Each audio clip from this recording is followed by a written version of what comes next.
پاکستان کے لیے اس وقت دو بڑے اہم چیلنجز ہیں، ایک داخلی اور ایک خارجی۔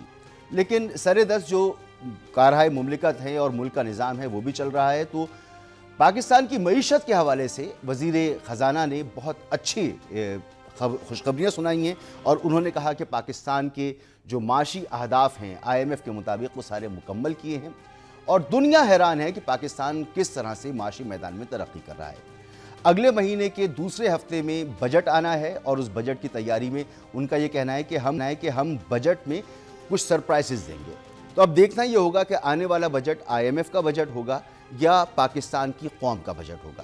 وہ بجٹ ہوگا جس میں بجلی، گیس اور دیگر اشیاء کی قیمتیں بڑھیں گی، ان پہ ٹیکسز لگیں گے، یا وہ اور ٹیکسز لگنے کے بعد جو لوگ انہیں ادا نہیں کر پائیں گے، یعنی بجلی کا بل جو نہیں دے پائیں گے، جو گیس کا بل نہیں دے پائیں گے، ان پر چوری کا الزام لگے گا، اور پھر ان کے لیے لوڈ شیڈنگز کی جائیں گی یا ان کو کوئی ریلیف ملے گا۔ ٹیکس نیٹ میں اضافہ ہوگا یا نہیں ہوگا، ٹیکس اہداف تو پاکستان مکمل نہیں کر سکا تھا گزشتہ مالی سال میں۔ بہرحال یہ دیکھنا ہوگا کہ کیا ہوگا۔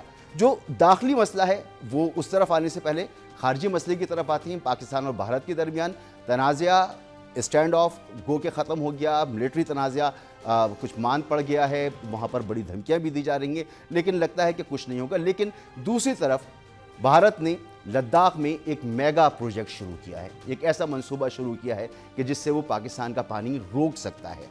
تو پاکستان پہلے ہی کہہ چکا ہے کہ کوئی بھی ایسی کوشش ہوگی تو اسے ایکٹ آف وار تصور کیا جائے گا۔ واضح پاکستان کا موقف ہے کہ 24 کروڑ عوام کو آپ پیاسا نہیں مار سکتے۔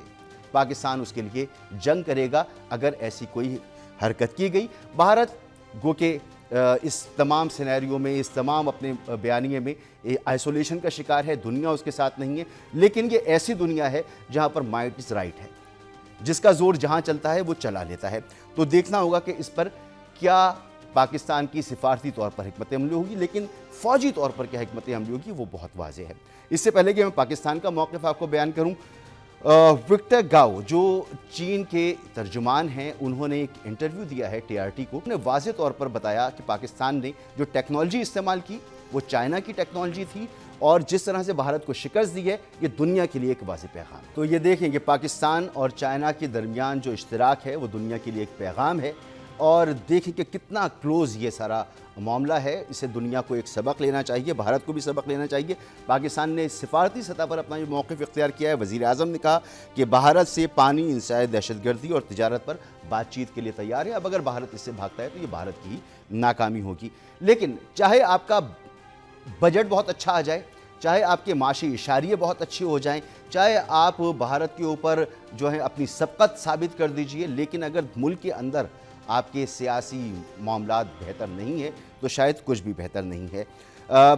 تحریک انصاف پھر سے کوشش کر رہی ہے ایک اور گرینڈ احتجاج کی، اور گوہر خان کہہ رہے ہیں کہ وہ توقع رکھتے ہیں کہ عدالتوں سے انہیں کچھ ریلیف ملے گا۔ ساتھ ہی ساتھ جو یہ کیسز چل رہے ہیں عدالت میں، اس میں بھی بڑے کلیئر کٹ اور بڑے واضح قسم کے پیغامات سامنے آ رہے ہیں۔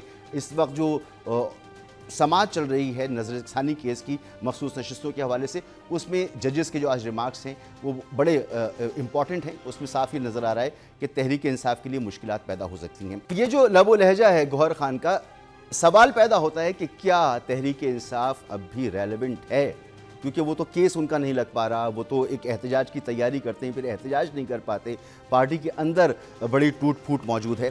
اور دوسری طرف آج پاکستان پیپلز پارٹی نے پشاور میں